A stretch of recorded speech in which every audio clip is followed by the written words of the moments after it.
우리가 나는 행복합니다, 나는 소중합니다, 나는 자랑스럽습니다 라는 고백을 많이 해야 됩니다. 내 몸이 반응합니다. 나는 행복하구나, 나는 소중한 사람이구나, 나는 자랑스러운 사람이구나. 몸이 의식하게, 내 생각이 의식하게 그렇게 만들어 나갈 때 행복 호르몬이 나오게 됩니다. 코티졸이라고 나쁜 호르몬, 암을 일으키게 하고 스트레스를 일으키게 하는 코티졸, 그 코티졸은 나쁜 생각할 때 나오는 거예요. 그런데 우리가 행복합니다, 소중합니다, 자랑스럽습니다 라고 말을 할 때 내 몸이 행복 바이러스를 내서 모든 스트레스가 다 날아가고 행복한 기운이 올라와서 질병이 떠나가게 됩니다. 그래서 우리가 날마다 나는 행복합니다, 소중합니다, 자랑스럽습니다 아침에 일어나서, 그리고 잠자기 전에 그렇게 행하시는 여러분 되시길 간절히 축복합니다. 아멘. 오늘 말씀은 긍휼히 여기는 자는 긍휼히 여김을 받을 것이요, 긍휼히 여기는 자의 복에 대해서 긍휼히 여기는 자는 복이 있나니 그들이 긍휼을 여김을 받을 것이며, 그렇습니다. 예수께서는 긍휼히 여김을 받는 자가 복이 있다라고 말하고 있습니다. 긍휼히 여김을 받는 자, 긍휼히 여기는 자, 복이 있는 것이에요. 예수는 언제나 제자들에게, 많은 사람들에게 불쌍히 여기고 긍휼히 여김을 가지고 나갔습니다. 5,000명을 먹이실 때 물고기 2마리와 보리떡 5개로 5,000명을 먹이실 때도 예수께서 나와서 큰 무리를 보시고 불쌍히 여기사 그 중에 있는 병자를 고쳐주시니라. 많은 병자들을 예수님이 불쌍히 여기시고 고치십니다. 그리고 저녁이 되니까 사람들이 줄인 것을 본 것이, 배가 고픈 것을 보시고 불쌍히 여기셔서 먹을 것이 없느냐라고 질문을 하고, 제자 중에 떡 5개와 물고기 2마리가 있나이다 하고 그 떡 5개와 물고기 2마리를 가지고 오셔서 주님이 축사하시고 떼어 나눠주니까 다 배불리 먹고 남은 조각이 12바구니가 되었다라고 말씀하고 있습니다. 예수의 사역은 언제나 긍휼히 여기는 마음으로, 불쌍히 여기는 마음으로 사역하였다는 것을 알 수 있습니다. 마태복음 14장 14절에서도 예수께서 나와서 큰 무리를 보시고 불쌍히 여기사 그 중에 있는 병자를 고쳐주십니다. 예수께서 나와서 큰 무리를 보시고 그 목자 없는 양 같음으로 인하여 불쌍히 여기사 이에 여러 가지로 가르치시더라. 예수께서 언제나 자비의 마음을 가지고 있었습니다. 이 자비의 하나님이시라는 거예요. 자비라는 말은 인애가 많다라는 거예요. 인애, 인자. 시편에 인자를 헤세드라고 얘기합니다. 우리가 헤세드라는 말을 많이 들었을 겁니다. 하나님의 선포입니다. 하나님이 사랑과 자비가 많으신 하나님이시다라는 것을 우리에게 가르쳐 주십니다. 하나님은 사랑이 많으시니까 죄를 용서해 주시는 겁니다. 사랑이 많으시니까 불쌍히 여겨 주시고 자비를 베풀어 주십니다. 사랑이 없고 자비가 없으면 죄를 용서해 주시지도 않고 이 땅에 예수님을 보내주시도 않으셨을 거예요. 하나님은 긍휼이 많으십니다. 하나님 앞에 서는 자는 하나님이 긍휼이 많고 자비를 베풀 수 있기 때문에 하나님 앞에 설 수가 있습니다. 예수님이 죄 많은 인생을 위해서 십자가 달려 주신 것은 긍휼히 베풀어 주셨기 때문입니다. 하나님의 사랑과 자비가 가득했기 때문에 우리가 예수 그리스도의 십자가를 통해서 하나님께로 나아갈 수가 있는 것입니다. 얼마나 감사한지 모릅니다. 하나님의 자비에 얼마나 감사한지 모릅니다. 죄 많고 허물 많은 우리가 주님의 긍휼히 여김을 통해서 하나님 앞에 제사함 받고 구원을 누리고 하늘의 신령한 복을 얻게 되었다는 것을 알 수가 있습니다. 하나님의 긍휼이 여김이 없었다면 우리는 하나님 앞에 설 수가 없고 하늘의 은혜를 체험할 수가 없는 것입니다. 욥기 33장 24절에 하나님이 그 사람을 불쌍히 여기사 그를 건져서 구덩이에 내려가지 않게 하라. 내가 대성물을 주님의 은혜로 우리에게 임해 주시니 그를 건져 구덩이에 내려가지 않게 하라고 하셨습니다. 주님이 우리에게 뭘 하셨다고요? 불쌍히 여겨주셨기 때문입니다. 다니엘서 2장 18절에 하늘에 계신 하나님이 이 은밀한 일에 대하여 불쌍히 여기사 다니엘과 친구들과 바벨론의 다른 제자들과 함께 죽임을 당하지 않게 하시기를 그들로 하여금 구하게 아니하니라 얻었다 하시니라. 그러니까 하나님께서 은밀한 일에 대해서도 불쌍히 여기사 다니엘과 친구들을 구원하는 은혜를 베풀어 주셨다는 것. 하나님은 우리에게 뭘 하시는 분이라고요? 자비를 베풀어 주시고 불쌍히 여겨 주시는 분이라는 것을 우리에게 가르쳐 주고 있습니다. 우리는 하나님 앞에 불쌍히 여김을 받아야 됩니다. 다윗이 죄를 지었습니다. 다윗이 하나님 앞에 죄를 지었습니다. 그때 하나님 앞에 간구합니다. 왜 간구합니까? 하나님은 긍휼을 베풀어 주시는 하나님이시기 때문입니다. 하나님은 긍휼을 베풀어 주셔서 다시 시작할 수 있게 회복케 하여 주시는 분이십니다. 예수님은 죄가 없으신 분이십니다. 예수님의 인생에 죄는 없으십니다. 무험하신 예수님이 우리를 위해서 십자가 지신 것은 우리의 죄를 깨끗하게 하고 죄사함을 주시기 위해서 십자가 달려주셨습니다. 예수님은 우리의 삶을 불쌍히 여겨 주셨기 때문에 십자가 달려 죽으셨습니다. 예수님이 십자가에 못 박히기 전에 빌라도에게 잡혀갑니다. 그런데 그때 빌라도가 예수를 아무리 봐도 죄가 없는 거예요. 유대인 명제는 한 명을 내보내 주는 거예요. 그러니까 한 명을 그냥 석방해 주는 거죠. 그래서 빌라도의 마음 가운데 저 예수를 석방시켜 줘야겠다 하고 이제 사람들에게 얘기를 하니까 유대인들이 뭘 합니까? 예수님에게 소리질러 바라바를 풀어주라. 누구를 풀어줍니까? 강도 바라바를 풀어주라고 했습니다. 이 바라바는 사람을 죽이고 강도 짓을 하고 밀란을 일으켰던 그런 사람입니다.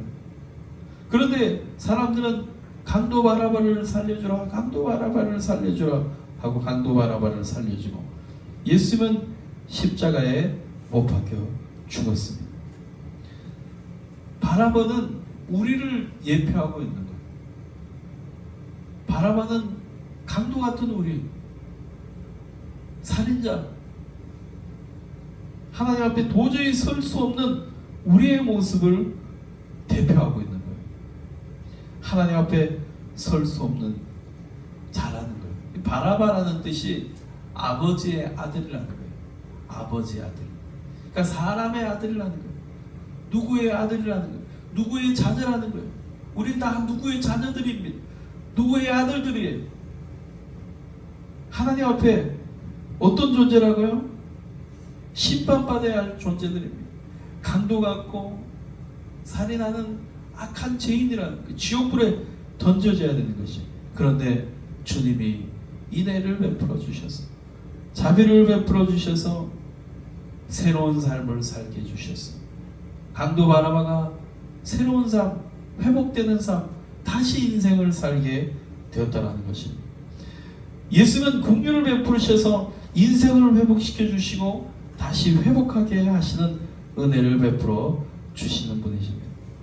예수는 고통을 내버려 주시지 않고 고통을 치유하시고 회복해 하시는 것입니다.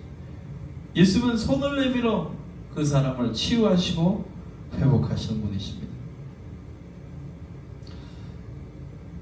예수께서 육지에 내리심에 그 도시 사람으로서 귀신 들린 자 하나가 예수를 만나니 그 사람은 오래 옷을 입지 아니하며 집에 거하지도 않으며 무덤 사이에 거하는 자라. 예수를 보고 부르짖으며 그 앞에 엎드려 큰 소리를 불러 이르시되 지극히 높으신 하나님의 아들 예수여, 당신이 나와 무슨 상관이 있나이까? 당신의 구하니 나를 괴롭게 하지 마옵소서. 이 마귀가 이 남 청년에게 들어가서 막 괴롭히는 거예요. 거라사에 이 귀신 들린 이 자를 쇠사슬에 고랑에 매여서 고통스럽게 소리 지르고 있는 이 청년을 예수께서 불쌍히 여기셔서 치료해 주셨어요. 예수께서 그냥 지나갈 수도 있었겠죠.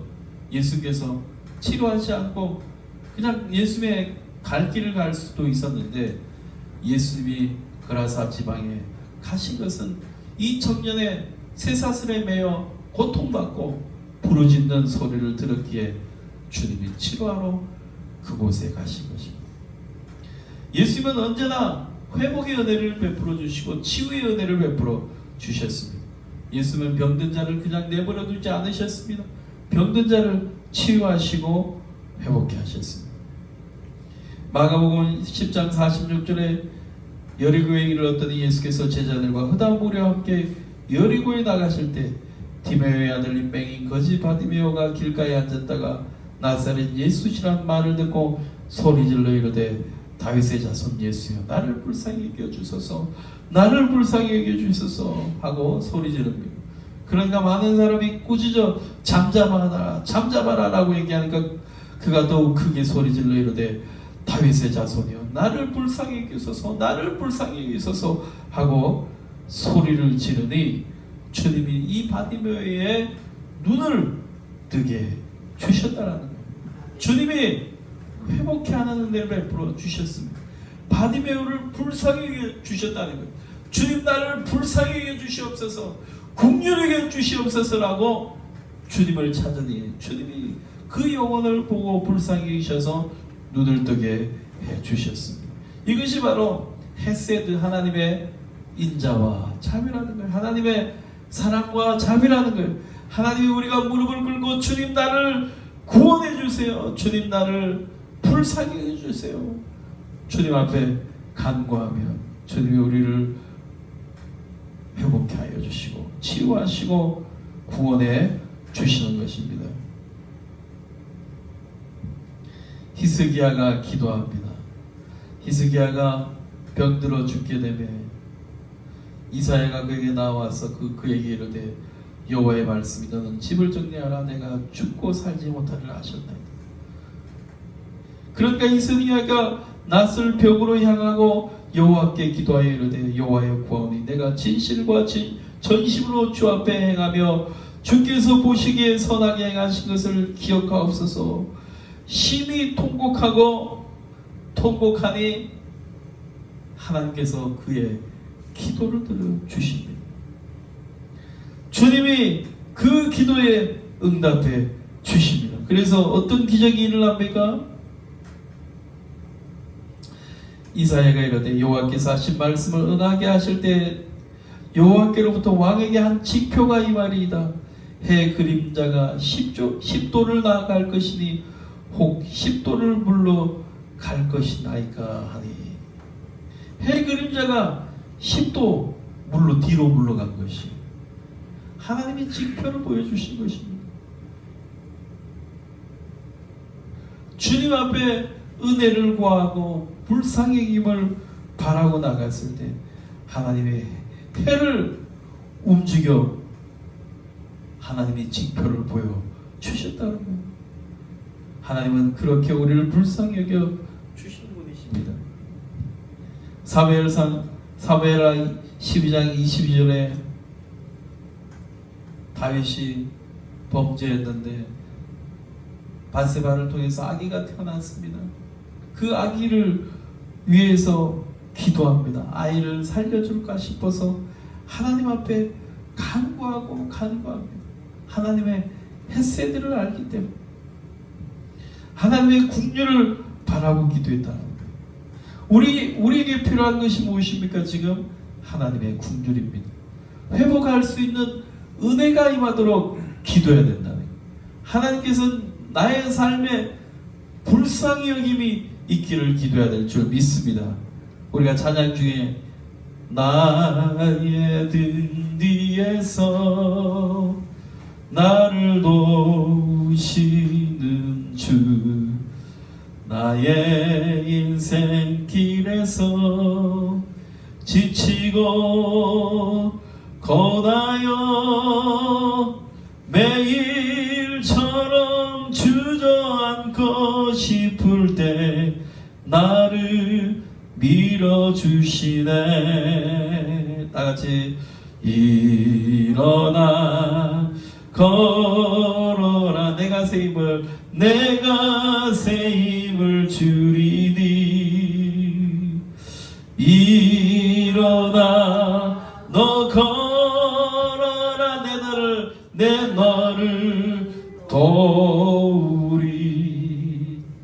나의 등 뒤에서 나를 도우시는 분, 나의 인생길에 지치고 고나했을 때 나를 일으켜 세워주시고 밀어주시는 분이 있습니다. 그것이 바로 예수 그리스도 우리의 자비의 하나님이십니다. 주님은 인자하신 하나님이시고 사랑과 자비가 풍성하신 하나님이라는 것을 알아야 됩니다.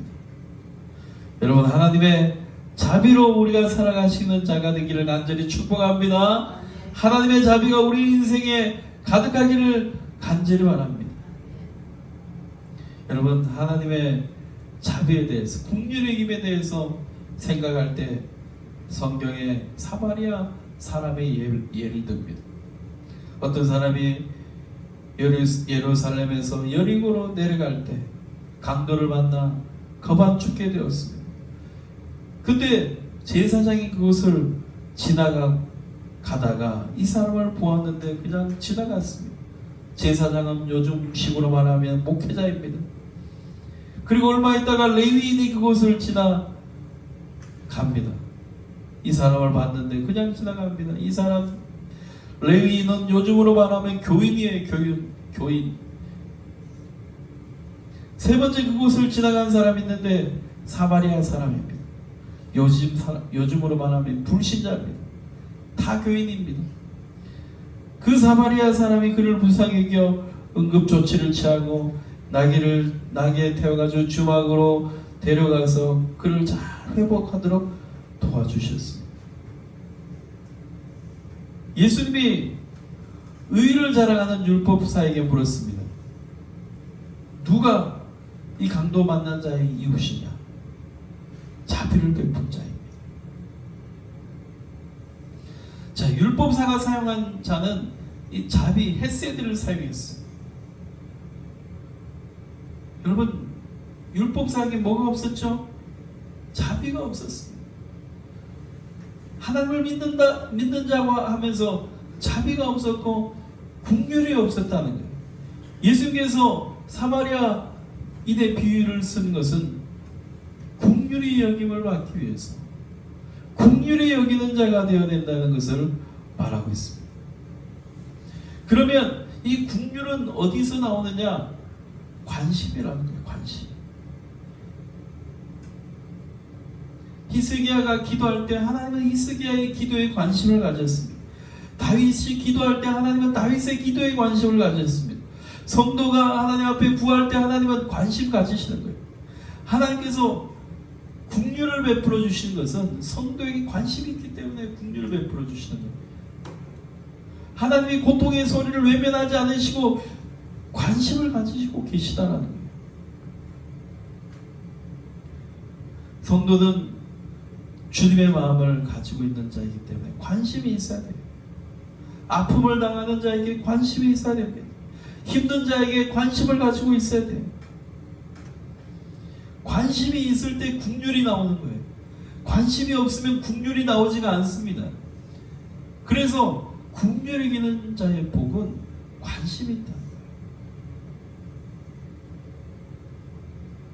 우리 사모님이 아프니까 전화해주는 목사님 있습니다.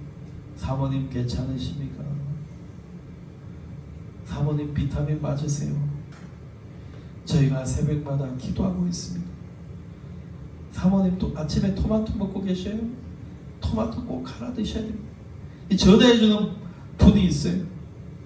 그리고 저희가 선산에 있는 목사님은 밥도 사주고 과일도 사줍니다. 그리고 힘내라는 말도 하고 위로도 하면서 카톡으로 이거 먹으면 좋아, 저거 먹으면 좋아 하고 문자를 보내줍니다. 관심이라는 관심. 불쌍해지는 마음이 있다는 거예요. 관심인 거죠. 긍휼은 돌아보는 것입니다. 그 사람의 아픔을 돌아보는 것이죠. 그 사람의 눈물을 닦아주는 것이죠. 그 사람의 고통을 함께 나누는 것입니다. 긍휼히 여기는 자는 주님의 눈물과 주님의 아픔과 주님의 사랑에 관심을 가지고 있는 사람이라는 것을 우리는 알아야 됩니다. 주님은 언제나 관심을 가지고 있었습니다.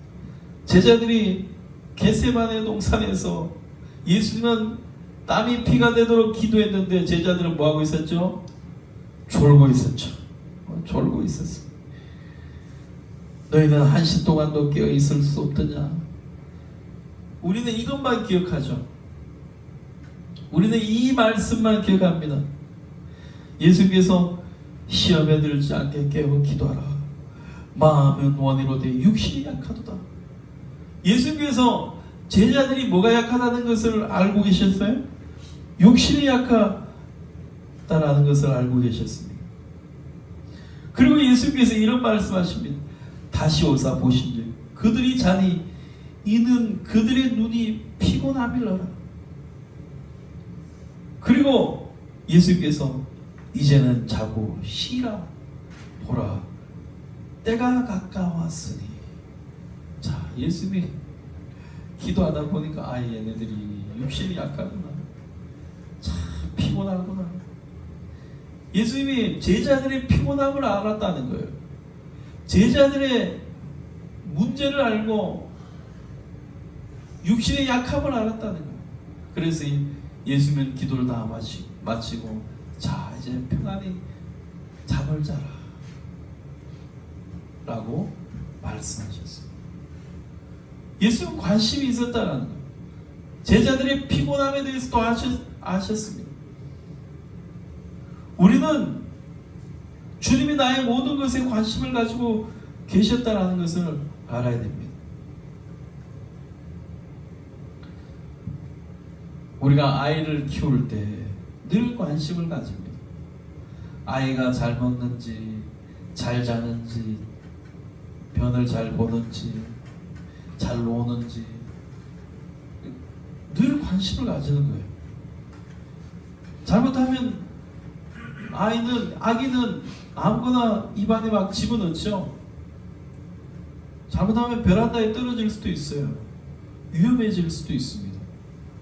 늘 엄마의 시선은 아기에게 있습니다. 관심을 가지는 거죠. 그러니까 하나님의 긍휼은 관심이라는 거예요. 우리는 긍휼히 여김을 받은 자, 긍휼히 여기는 자는 관심이 있어야 됩니다. 영적으로 하나님의 관심이 있어야 됩니다. 여러분, 주님 앞에 관심을 가지시기 바랍니다. 아멘. 그러면 주님의 관심은 어디 있습니까? 주님의 관심, 예수께서 나와 말씀하여 이르시되 하늘과 땅의 모든 권세를 내게 주셨으니 그러므로 너희는 가서 모든 민족을 제자로 삼아 아버지와 아들과 성령의 이름으로 세를 베풀어 내가 너희의 모든 분부한 모든 것을 가르쳐 지키게 하라. 볼지어다 내가 세상 끝날까지 너희와 항상 함께 있으리라. 주님의 관심은 잃어버린 자에게 관심이 있다. 영적으로 죽어있는 자에게 관심이 있다. 생명을 살리는 데 관심을 가지고 있다는 거예요. 우리가 누가복음 15장에 보면 돌아온 탕자 이야기가 나옵니다. 근데 돌아온 탕자의 비유에 보면 탕자가 모든 것을 다 탕진하고 집으로 돌아옵니다. 집으로 돌아올 때 아버지의 관심은 뭡니까? 이 돌아온 탕자의 관심이 있는 거예요. 죽었다가 다시 돌아온 탕자. 그래서 살찐 송아지를 잡고 좋은 옷을 입히고 금가락지를 끼워주는 거예요. 돌아왔다는 거예요. 이 아들이 타락했지만 망가졌지만 다시 아버지 품으로 돌아왔다는 거예요. 거기에 아버지는 관심이 있는데 둘째 아들은 뭐에 관심이 있습니까? 아버지 왜 살찐 송아지를 잡아주고 옷을 입혀주고 금가락지 끼워줍니까?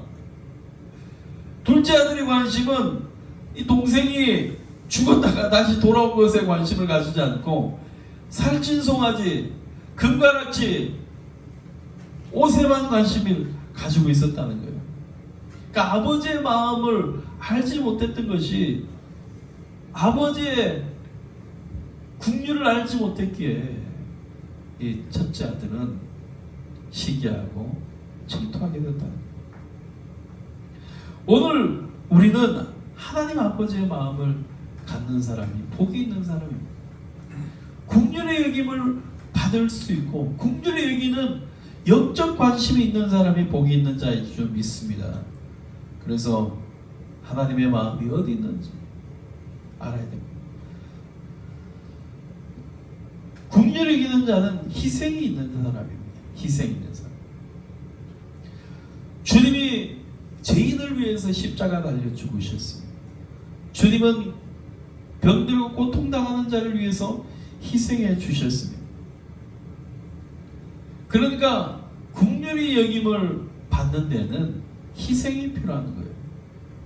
교회를 세우는 것은 희생이 필요합니다. 복음을 전하는 데 희생이 필요합니다. 희생 없이 이루어지는 것이 없습니다. 희생을 아는 사람은 국률을 베풀어 주는 사람입니다.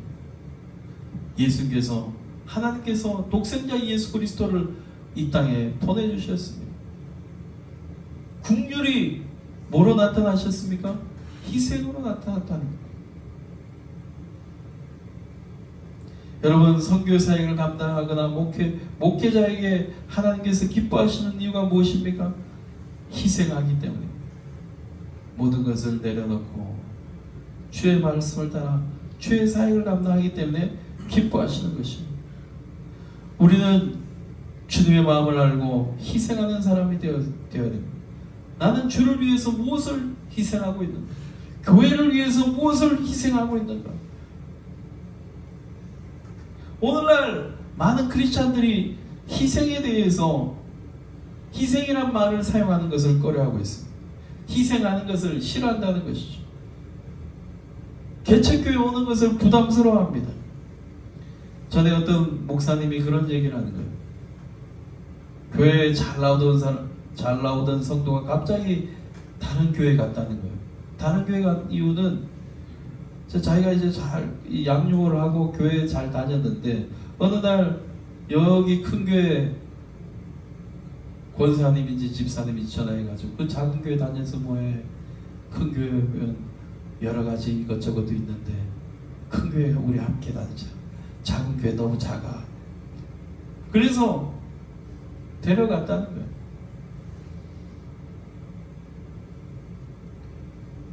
여러분 희생하지 않고 편한 것이 좋은 게 아닙니다. 희생하지 않고 편한 것이 좋은 게 아니에요. 주님은 우리를 위해서 희생하셨다는 것을 알아야 됩니다. 마지막 이야기하고 마치겠습니다. 아도니람 저드슨이 있습니다. 미얀마에 복음을 전했던 아도니람 저드슨. 19세기 초에 선교사의 평균 수명은 2년이었다고 합니다. 2년. 선교사역지에 가서 평균 수명이 2년이었어요.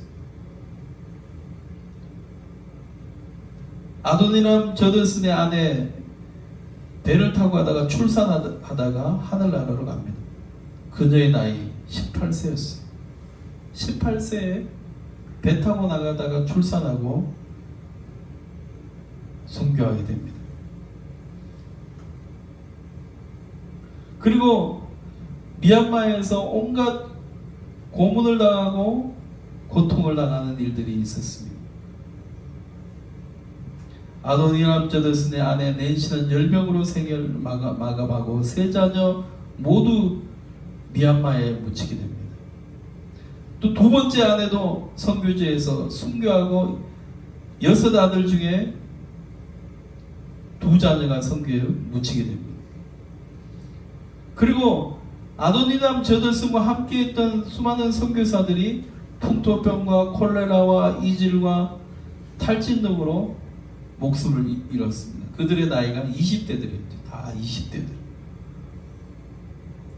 그런데 그렇게 희생하는 모습을 보고 그 저더슨도 우울증에 걸렸어요. 많은 사람이 희생을 당하니까 우울증에 걸렸어요. 그런데 이 미얀마 땅에, 불교 땅에, 미얀마가 불교 시작 땅이지 않습니까? 그 땅에 카렌족이라는 이 족속, 산족이라는 사람들, 이 사람들 90% 이상이 기독교인이에요. 다 기독교인이에요. 아도니람 저더슨이 복음을 전했던 사람들 다 예수를 믿는 사람들이 되었다는 것입니다. 여러분, 오늘날에도 선교사들이 코로나로 말미암아 순직하는 사람들이 많이 있다고 합니다. 우리는 주를 위해서 삶을 살아야 됩니다. 긍휼히 여기는 자 복이 있나니 긍휼의 기쁨을 받을 것이요. 우리는 복음의 빚진 자입니다. 할렐루야. 기도의 빚진 자입니다. 할렐루야. 빚진 자는 빚진 자의 심정을 가지고 섬기며 나가야 됩니다. 마지막으로 우리는 영적 부자가 되어야 됩니다. 영적 부자가 베풀 수가 있는 것이, 영적으로 부여지기를 바라야 됩니다. 하늘의 신령한 은혜를 받기를 바라야지만 나눠줄 수가 있습니다. 그래서 나눠줄 수 있는 사람이 되시기 바랍니다. 영적으로 나눠줄 수 있는 사람이 되시기를 간절히 축복합니다. 육적으로 나눠줄 수 있는 사람이 되시기를 간절히 축복합니다. 기도합니다. 하나님 감사합니다. 우리가 날마다 긍휼을 기는 자가 되기 원합니다. 긍휼을 베푸는 자가 되기 원합니다.